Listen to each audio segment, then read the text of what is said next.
Hello friends, आप I hope कि आप सभी बहुत अच्छे होंगे।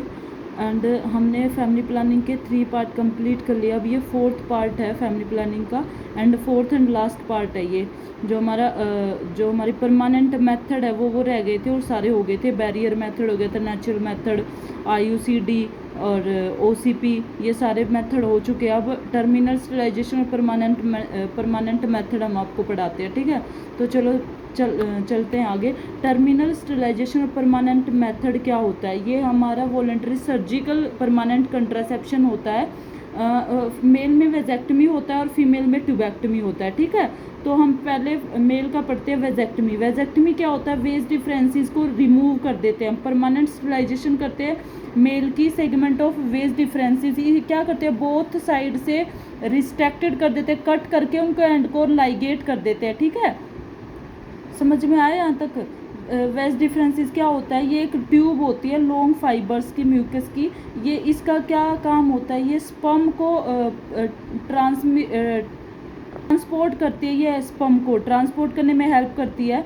तो हम इसको रिस्ट्रैक्टेड, बोथ साइड से रिस्ट्रैक्टेड कर देते हैं, कट कर देते हैं, इसके एंड को लाइगेट कर देते हैं। इसको बोलते हैं वेजेक्टमी, ठीक है। तो फिर क्या, एट PHC और CHC लेवल पर लोकल एनेस्थीसिया देते हैं हम। लिग्नोकैन 1% देते हैं। PHC प्राइमरी हेल्थ सेंटर और कम्युनिटी हेल्थ सेंटर, ठीक है। वेजेक्टमी मोस्ट इफेक्टिव होती है, कॉस्ट इफेक्टिव होती है, फास्टर होती है और लेस एक्सपेंसिव होती है देन ट्यूबेक्टमी के, ठीक है। यहाँ तक आया समझ? उसके बाद है टाइप। 3 टाइप का होता है: non स्काल्पल vasectomy, minimal invasive vasectomy और कन्वेंशनल वेसेक्टमी। ये क्या होती है नॉन स्काल्पल वेसेक्टमी? ये UNFPA ने फाउंड किया था, ठीक है। United nation fund population activity, ठीक है, उन्होंने फाउंड किया था इसको। ये क्या स्मॉल, ये हमारा जो नॉन स्काल्पल वेसेक्टमी है ये हमारा की और होल मेथड होता है। मिनिमल इन्वेजिव वेसेक्टमी क्या होता है? इसमें हम स्मॉल इंसिजन लगाते हैं। कन्वेंशनल वेसेक्टमी क्या होता है? ये हमारा ट्रेडिशनल होता है और ओपन सर्जरी में करता है, ठीक है। फिर हमारे प्रीक्वेशन, आफ्टर वेसेक्टमी हमारे क्या क्या प्रीक्वेशन होंगे वो हम बताते हैं। क्या करते हैं? After the operation become स्ट्राइल, the man does not become स्ट्राइल soon after the operation. Require होते हैं 20 ejaculation contain store semen. Ejaculation क्या होता है? हमारे जो सीमन होते हैं उसको एक्सपेल आउट करती है पेनिस से, तो उसको स्टोर कम से कम 20 इजैकुलेशन चाहिए हमें, सीमन को स्टोर करती है ये। और 2 to 3 month use the other contraceptive method. Other contraceptive method हम यूज़ करें उसके 2 to 3 मंथ में हम इसको वेसेक्टमी को करवा सकते हैं। कॉम्प्लिकेशन क्या होंगे? Pain, scrotal haematoma. Scrotal haematoma क्या होता है? ये हमारा ब्लड की ना, स्क्रोटम में ब्लड की कोलेक्शन हो जाती है, नोट्स बन जाते हैं। हेमेटोमा मतलब गांठ बन जाती है, कोलेक्शन हो जाता है ब्लड का स्क्रोटम में, उसको हम पेन स्क्रोटल, और उसमें पेन होता है, फिर पेन होता है और स्क्रोटल हेमेटोमा होता है, सॉरी ये अलग अलग है।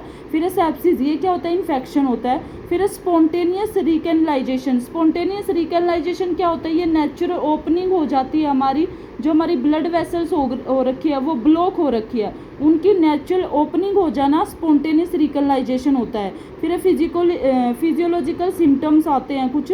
फिर पोस्ट ऑफ मैनेजमेंट क्या होती है? अवॉइड करते हैं हम बात एटलीस्ट 24 ईयर्स तक, टी बैंडेज लगाते हैं, ठीक है। अवॉइड करते हैं हैवी वर्क फॉर 15 डे तक है, हैवी वर्क को अवॉइड करते हैं पोस्ट ऑफ मैनेजमेंट में, ठीक है। चलो आगे चलते हैं। फिर है फीमेल स्टरलाइजेशन, ट्यूबेक्टमी। ये most popular permanent contraceptive method है इन फीमेल में। इंडिकेट क्या है इसके? फैमिली प्लानिंग पर्पज़ के लिए होता है और मेडिको सर्जिकल इंडिकेशन होता है ये। टाइम ऑफ ऑपरेशन क्या होता है इसका? During puerperium. During puerperium, puerperium क्या होता है? वो period, the period of child birth when a women body return the, जब हमारी वुमेन की जो बॉडी है after child birth pre pregnancy state में दोबारा आ जाती है ना, प्री प्रेगनेंसी स्टेट में रिटर्न होके वुमेन की जो बॉडी आफ्टर चाइल्ड बर्थ, तो उसको हम परप्यूरियम बोलते हैं। ड्यूरिंग परप्यूरियम हम इसको ऑपरेशन को करवा सकते हैं। 1 वीक आफ्टर मेंस्ट्रुअल साइकिल के 1 वीक बाद हम इसको करवा सकते हैं। 2 to 3 days after over period, और पीरियड हमारे ओवर हो चुके हैं उसके आफ्टर 2 to 3 डेज हम करवा सकते हैं। बिफोर ओवुलेशन, ओवुलेशन से पहले, मतलब जो हमारा ओवम है वो मतलब फर्टिलाइज हो जाए, एग बन जाए, मतलब उससे पहले, और first 10 days of menstrual cycle के फर्स्ट 10 डेज हम इसको करवा सकते हैं। फिर आइडियल टाइम क्या होता है, ये आइडियल टाइम होता है हमारा मेंस्ट्रुअल पीरियड के जो प्रोलिफरेटिव फेज होता है, just of after menstrual period के जस्ट आफ्टर, उसको हम प्रोलिफरेटिव फेज बोलते हैं, ठीक है, आइडियल टाइम होता है। फिर मेथड, फर्स्ट हमारी लेप्रोस्कोपी करते हैं हम फीमेल स्टरलाइजेशन में, through abdominal approach within laparoscope से करते हैं। It should not be done to within 6 week following delivery, delivery के विद इन 6 वीक तो हम इसको नहीं करवा सकते। प्री मेडिकेशन कौन कौन सी देते हैं, मेथिडाइन देते हैं 75 to 100 mg, ये पेन रिलीवर होती है और प्रोमेथागिन होती है। फिर फिनार्गन देते हैं हम 25 mg फर्स्ट हावर बिफोर, मतलब सर्जरी से लेप्रोस्कोपी से before laparoscopy 1 hours before laparoscopy हम फिनार्गन देते हैं 20 mg, ये सेडेटिव होता है। फिर हम एट्रोपिन देते हैं 0.6 mg, ये क्या होता है, हमारे गैस्ट्रिक सिक्रीशन को डिक्रीज करता है, ये एंटी कोलेजनरिक होता है, ठीक है। उसके बाद हम लोकल एनेस्थीसिया यूज़ करते हैं 1% लिग्नोकैन जस्ट अंडर अम्बलाइकस। फिर अब पोजीशन कौन सी देते हैं, ट्रेंडलबर्ग पोजीशन देते हैं, हेड हमारा लोअर में होता है देन पैड के, यूरिनरी ब्लैडर को एम्पेटी करवाते हैं पहले ही, स्मॉल स्किन इंसिजन होता है इसमें लेप्रोस्कोपी में 1.25 सेंटीमीटर का, Veress needle introduce through incision, हम लेप्रोस्कोपी में वेरस नीडल होती है उसको यूज़ करते हैं, ठीक है। एब्डोमेन इज इन्फ्लेटेड करवाते हैं with about 2 litre of gas CO2 mainly O2 and nitrous oxide, ठीक है। सिलास्टिक यूज़ करते हैं हम, silastic ring and Hulka's elements, spring clip, Filshie clip made of titanium, हम ये क्लिप यूज करते हैं, इनको लाइगेट करने के लिए क्लिप यूज करते हैं, ठीक है। फिर grasp at junction of the proximal and middle third of tube, tube का जो प्रोक्सिमल और मिडल थर्ड पार्ट होता है उसके जंक्शन को पकड़ लेते हैं, उसके क्लिप कर देते हैं, मतलब लेप्रोस्कोपी अवॉइड करते हैं एब्डोमेन एडेंशन में।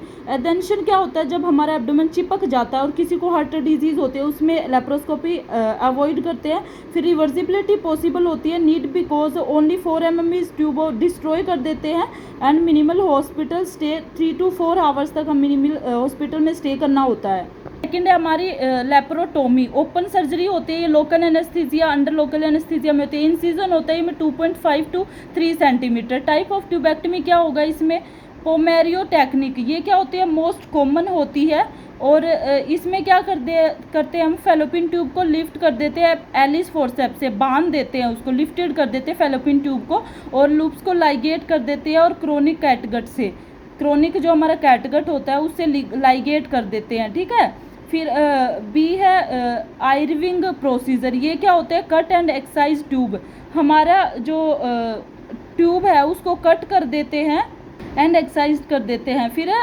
मेडलिनर प्रोसीजर, ये क्या होता है, ट्यूब को क्रश करके विद आर्टरी फोर टाइड कर देते हैं बट नॉट एक्साइज्ड नहीं करते हैं। फिर है क्रोनियर मेथड, ये क्या होता है, ये हमारा फैम्ब्रिएक्टमी होता है। फैम्ब्रिएक्टमी क्या होता है, सर्जिकल प्रोसेस होता है, इसमें हम क्या करते हैं, फैम्ब्रिएटेड जो फेलोपिन ट्यूब के जो फिम्ब्रिएटेड पार्ट होता है उसका जो फिम्ब्रिएटेड एंड होता है फेलोपिन ट्यूब का उसको रिमूव कर देते हैं हम, ठीक है। फिर हमारा ऊचीडा टेक्निक, ये क्या होता है, सैलाइन सॉल्यूशन होता है इंजेक्ट करके जिसे हम लाइगेट कर देते हैं फेलोपिन ट्यूब को और कट कर देते हैं। फिर हमारा मिनी लैप, ये क्या होता है, ट्यूबेक्टमी करते हैं which done through a small abdominal incision लगाते हैं, सूटेबल होता है ये पोस्टपार्टम पीरियड में, ठीक है। फिर for tubectomy through vaginal route के जो हमारा पोस्टीरियर कोल्पोटोमी होता है वो करते हैं। कोल्पोटोमी क्या होता है, सर्जिकल इंसिजन होता है मेड थ्रू द वेजाइना, ठीक है।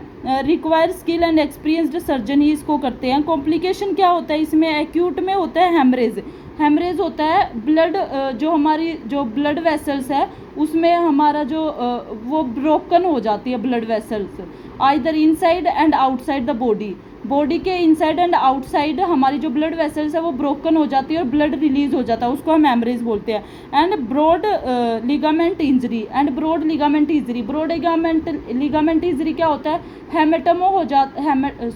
हेमाटोमा हो जाता है, रेयर होता है बट ये सीरियस ऑब्स्टेटिक कॉम्प्लिकेशन होता है आफ्टर चाइल्ड बर्थ। ये आफ्टर चाइल्ड बर्थ क्या होता है, पेल्विक में ट्रोमा हो जाता है, trauma to pelvic, symptoms like pelvic pain होगा, हाइपोवोलेमिक शॉक होगा और रेक्टम पर प्रेशर डालेगा ये, ठीक है। फिर क्रोनिक में क्या होगा हमारा, डिस्पेरियूनिया होगा। डिस्पेरियूनिया क्या होता है, पेनफुल इंटरकोर्स, ठीक है, रिकरेंट हमारा जेनाइटल पेन रहेगा और just after before during after intercourse painful intercourse रहेगा, मतलब पेनफुल रहेगा ये, ठीक है, पेन रहेगा। फिर इन ट्रांस सर्वाइकल स्टरलाइजेशन, ये क्या होता है, ट्रांस सर्वाइकल ये क्या करता है, हमारा जो फैलोपियन ट्यूब है उसको ब्लॉक कर देता है। यूज क्विनाक्राइन पैलेट, क्विनाक्राइन क्या होता है, क्विनाक्राइन एक मेथड होता है, नॉन सर्जिकल होता है, फीमेल स्टरलाइजेशन। ये क्या होता है, ये हमारा एंटी मलेरियल ड्रग होता है जो हम फैलोपियन ट्यूब में इंसर्ट करते हैं, जो हमारी फैलोपियन ट्यूब को ब्लॉक कर देता है, ठीक है।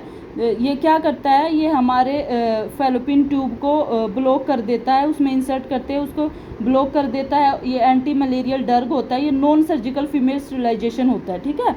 उसके बाद है यूज इंश्योर, 4 सेंटीमीटर लॉन्ग होता है, 2 mm डायमीटर होता है इसका, माइक्रोकोइल स्प्रिंग लाइक डिवाइस होता है, ये निकल टिटेनियम का फैलोपियन ट्यूब में इंसर्ट कर देते हैं हिस्ट्रोस्कोप द्वारा, by hysteroscope assess 3 month later assess करते हैं। हिस्ट्रोस्कोप क्या होता है, हिस्ट्रोस्कोप एक थिन टेलीस्कोप होता है, लाइक इंस्ट्रूमेंट होता है, थिन टेलीस्कोप लाइक इंस्ट्रूमेंट होता है जो यूज़ होता है for visual examination of uterus के लिए ड्यूरिंग हिस्ट्रोस्कोपी प्रोसीजर, ठीक है। ड्यूरिंग हिस्ट्रोस्कोपी प्रोसीजर हम क्या करते हैं, यूट्रस के विजुअल एग्जामिनेशन के लिए हम इस थिन टेलीस्कोप लाइक इंस्ट्रूमेंट को यूज़ करते हैं। फिर है हमारा एडियाना, एडियाना क्या होता है, एडियाना हमारा हिस्ट्रोस्कोप स्टरलाइजेशन प्रोसीजर होता है, इसमें ये क्या होता है, परमानेंट बर्थ कंट्रोल करता है इन वुमेन में, ठीक है, हिस्ट्रोस्कोप स्टरलाइजेशन मेथड होता है ये कहते हैं कंबाइंड प्रोसीजर होता है, इसमें सॉफ्ट सिलिकॉन पैलेट इंसर्ट करते हैं, फ्रीक्वेंसी एनर्जी होती है, ट्यूब ब्लॉक हो जाती है, assess after 3 month after assess करते हैं इसको, ठीक है। उसके बाद हम आपको ना फेलियर रेट पढ़ाते हैं, इनके जो फेलियर रेट होता है उसका जो इंडेक्स होते हैं वो इंडेक्स बताते हैं, ठीक है। फर्स्ट हम फेलियर रेट करवाते हैं, ठीक है।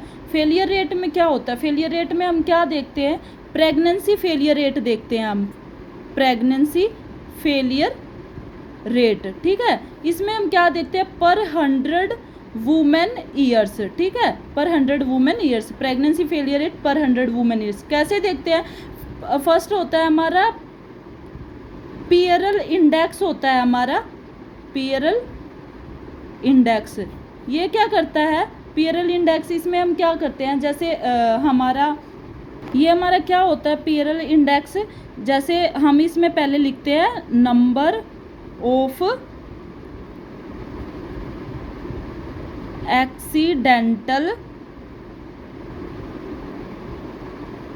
प्रेगनेंसी, ठीक है, ये हो गया हमारा नंबर ऑफ एक्सीडेंटल प्रेगनेंसी। इसमें क्या लिखते हैं हम, नंबर लेते हैं हम नंबर ऑफ, जो भी हम पेशेंट को ऑब्जर्व करते हैं, जितने हमने पेशेंट को ऑब्जर्व किया वो patient, and multiply month of used, कितने मंथ हमने यूज़ किया, मंथ ऑफ यूज्ड मल्टीप्लाई 12,000, ठीक है। पीरियड इंडेक्स होता है ये हमारा, ठीक है। तो नंबर ऑफ एक्सीडेंटल प्रेगनेंसी, मतलब मान लो कि किसी ने बताया कि 1000 कपल हो गए, ठीक है, जैसे हमारे 1000 कपल हो गए, और इसमें क्या बताया कि प्रेगनेंसी कितनी है, प्रेगनेंसी हो गई हमारी 20, प्रेगनेंसी देखी हमने वो होगी हमारी 20 प्रेगनेंसी होगी, 1000 कपल हो गए, और जो हमने ऑब्जर्व टाइम ऑब्जर्व किया, अब टाइम ऑब्जर्व किया हमने, वो किया हमने 2 ईयर्स, ठीक है, 2 ईयर्स का टाइम ऑब्जर्व किया। तो अब हम क्या करेंगे कि हमने नंबर ऑफ एक्सीडेंटल प्रेगनेंसी कितनी ली थी, तो प्रेगनेंसी हमने देखी 20 प्रेगनेंसी, ठीक है। उसके बाद कपल कितने हैं, नंबर ऑफ पेशेंट ऑब्जर्व कितना किया है हमने, तो ऑब्जर्व किया हमने 1000 ऑब्जर्व किया है, ठीक है। फिर हमने मंथ ऑफ यूज्ड, मंथ कितना किया है, 2 ईयर्स, 2 ईयर्स मतलब 24 आवर्स, 24 मंथ्स मल्टीप्लाई 12,000, फिर इसकी हम मल्टीप्लाई कर देंगे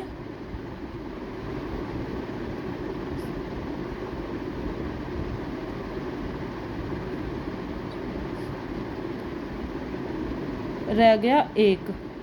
आ गया यहाँ तक समझ? ठीक है, एक और ले लेते हैं हम। जैसे हमने लिया 100 कपल्स, 100 कपल्स लिया, प्रेगनेंसी हमारी हो गई 20, टाइम वही 2 इयर्स का, हमारा 2 इयर्स का टाइम हो गया। तो हम क्या करेंगे,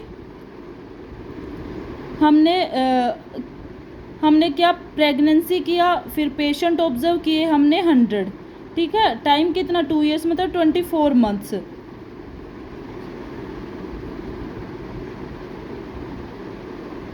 इसको हम मल्टीप्लाई कर देंगे, इसमें हमारा बच गया 10, ठीक है। उसके बाद हमारा अब पीरियल रेट का जो हमारा फेलियर रेट होता है पीरियल इंडेक्स का, वो करते हैं हम। जैसे हमारा क्या होता है, मान लो कि जो हमारा नो मेथड, हम कोई भी मेथड यूज़ नहीं करते प्रेगनेंसी, मेथड करेंगे फेलियर रेट में मेथड, एंड हमारा जो प्रेगनेंसी रेट होता है प्रेगनेंसी रेट पर 100 वुमेन ईयर्स, ये करेंगे हम। तो मेथड हमने लिया फर्स्ट, कोई भी मेथड हम यूज़ नहीं करते, नो मेथड, तो उसमें 85% चांस होते हैं फेलियर के, ठीक है, प्रेगनेंसी रेट के जो फेलियर रेट होता है पीरियड इंडेक्स के। फिर हमने मान लो कि हमने किया नेचुरल मेथड यूज़ किया, तो उसमें हमारा 25% हमारा जो है फेलियर रेट रहेगा। फिर उसके बाद हमने विड्रॉल मेथड, तो उसमें हमारा 27% फेलियर रेट रहेगा। फिर उसके बाद किया हमने लैक्टेशनल एमिनोरिया,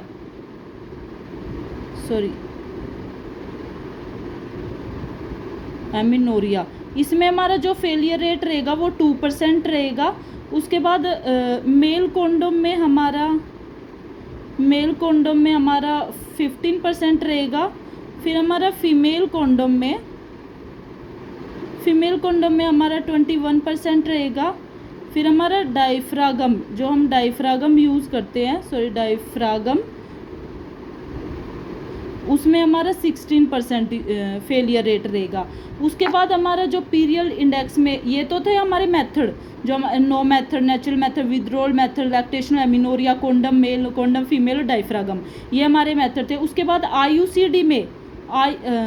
आईयूसीडी में जो भी हमारे फेलियर रेट रहेगा वो क्या रहेगा, हमारा कॉपर्टी 380 में 380A होता है, जो 380A होता है 0.8% हमारा जो फेलियर रेट रहेगा। उसके बाद हमारा OCP में 0.1% रहेगा, POP में 1% रहेगा, पैच में 1% 0.3 to 0.4% रहेगा, DMP में जो इंजेक्टेबल होता है उसमें 0.3% रहेगा, नॉरप्लांट में 0.1%, वेजेक्टमी में 0.1%, ट्यूबेक्टमी में 0.1%, ठीक है। यहाँ तक आया समझ। जो हमारा इंश्योर स्पेसिंग एट बर्थ, ये क्या होता है, न्यूली मैरिड कपल में होता है, इंश्योर स्पेस देते हैं हम 2 इयर्स आफ्टर मैरिज तक, and second child at least 3 years का गैप करते हैं। मतलब फर्स्ट में जो फैमिली प्लानिंग जब स्टार्ट की थी तब मैंने बताया था कि फर्स्ट बेबी हम डिले करते हैं, सेकंड पोस्टपोन करते हैं और थर्ड को प्रिवेंट करते हैं, ठीक है।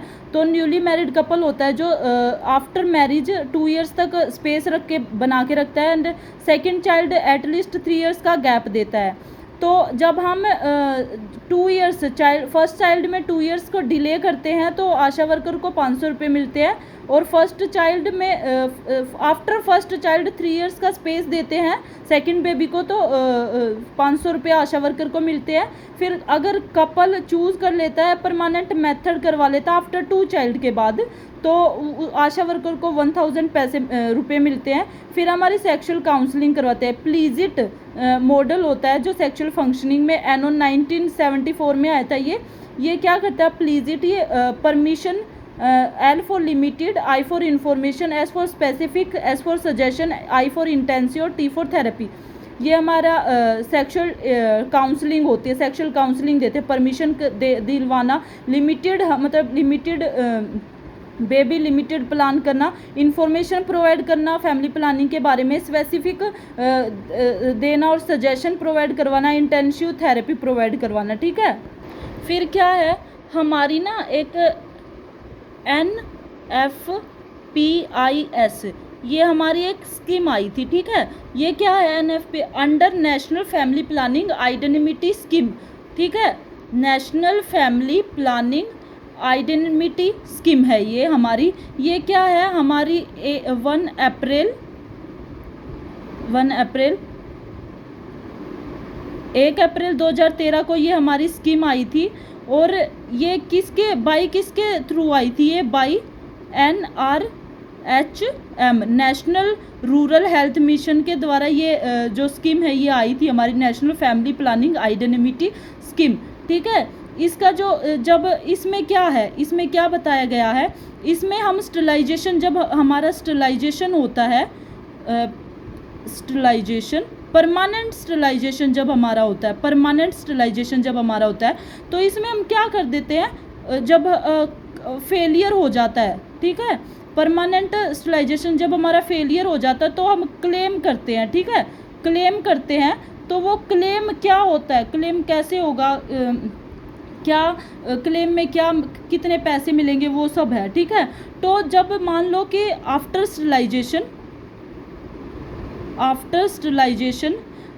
डेथ एट हॉस्पिटल 7 डेज के हॉस्पिटल में ही, death at hospital after 7 days after sterilisation के आफ्टर 7 डेज हॉस्पिटल में ही डेथ हो जाती है, तो उसको 2 लाख रुपये मिलते हैं, ठीक है। रुपीज़ कितने मिलते हैं उसको? 2 लाख। उसके बाद जब बी होता है, जब हमारा 30 डेज हो जाते हैं, 30 डेज फ्रॉम स्टरलाइजेशन, ठीक है, फ्रॉम स्टरलाइजेशन, तो उसको हम 50,000 रुपीज़ मिलते हैं। फिर अगर कोई कॉम्प्लिकेशन हो जाता है तो उसमें 25,000 रुपीज़ मिलते हैं। और अगर स्टरलाइजेशन हमारा फेलियर स्टरलाइजेशन हो जाता है तो उसमें 30,000 हमें पैसे मिलते हैं, ठीक है। तो हमारा जो फैमिली प्लानिंग टॉपिक था वो आज कंप्लीट हो गया है। And thank you so much. अगर कोई भी क्वेरीज हो रिगार्डिंग दिस वीडियो तो आप कमेंट बॉक्स में कमेंट कर सकते हैं। Thank you, bye, take care of your self.